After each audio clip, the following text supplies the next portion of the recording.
The senior police commander sat quietly in the back seat of a worn yellow taxi, her posture relaxed, her badge hidden, and her simple civilian clothes making her look like any ordinary woman heading home after a long day. Because today she had chosen to live like a normal citizen rather than command respect with rank and authority,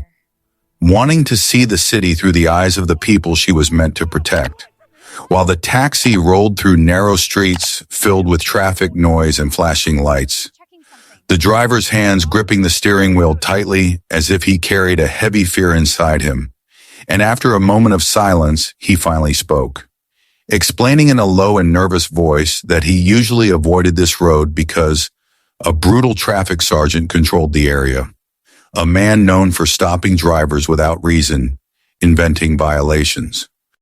demanding cash on the spot, and beating anyone who dared to argue, saying that many hardworking drivers had lost their earnings, their vehicles, and sometimes their dignity because of this officer's cruelty, and that today he feared his bad luck had brought him straight into danger. The woman listening carefully without revealing who she truly was, her eyes fixed on the road as she processed every word. When suddenly ahead of them stood the very figure the driver had described, a uniformed officer positioned like a predator waiting for prey, his sharp gaze scanning vehicles.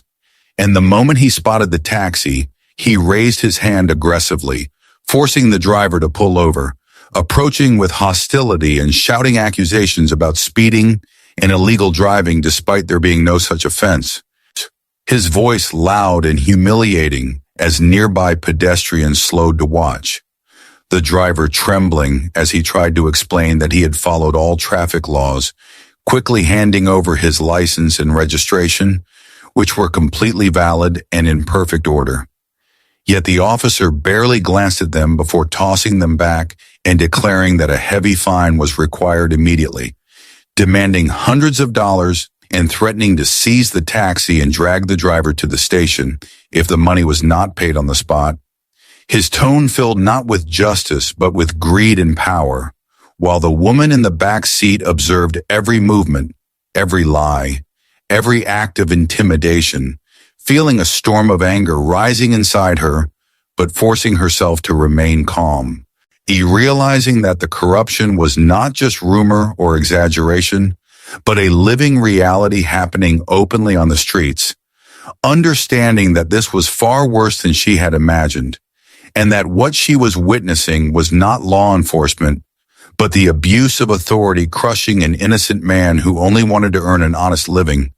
And in that silent moment, she knew this encounter would not end like the others, because today the corrupt officer had unknowingly chosen the wrong victim, and the truth he tried to bury with threats and bribes was about to come to light. After the aggressive confrontation on the roadside, the sergeant ordered the driver to step out of the taxi and commanded the woman to follow as well, treating them like criminals rather than civilians. His partners surrounding them with cold faces as if this routine abuse was normal,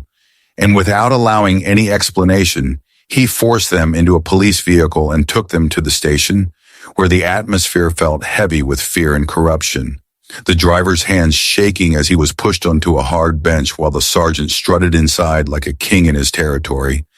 making phone calls and laughing casually as if nothing wrong had happened, while the woman carefully watched every detail, noticing how officers avoided eye contact and how fear ruled the building. Soon the sergeant summoned the driver into his office alone, closing the door behind them, and inside he spoke in a low, threatening tone, telling the driver that if he wanted to save his taxi and avoid jail, he needed to pay immediately,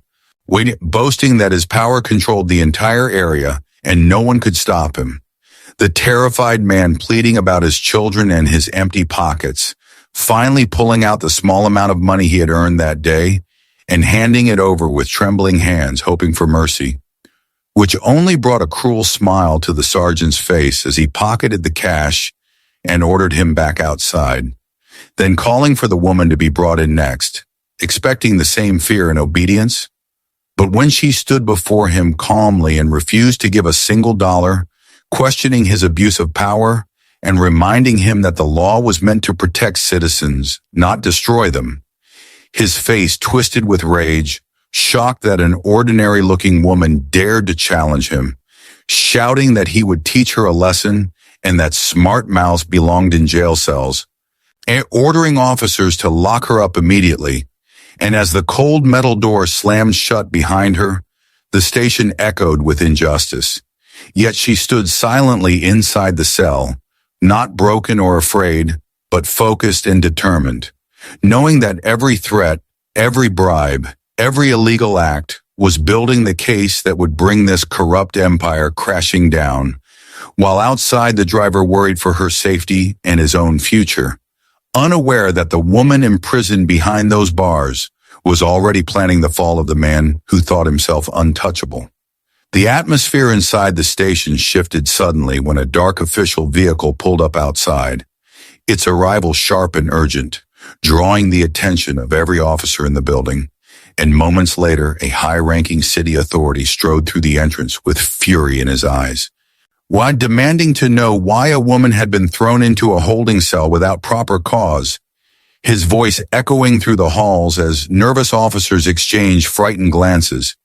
And when the corrupt sergeant stepped forward confidently, expecting routine support as always, he led the official toward the cell with a careless smile.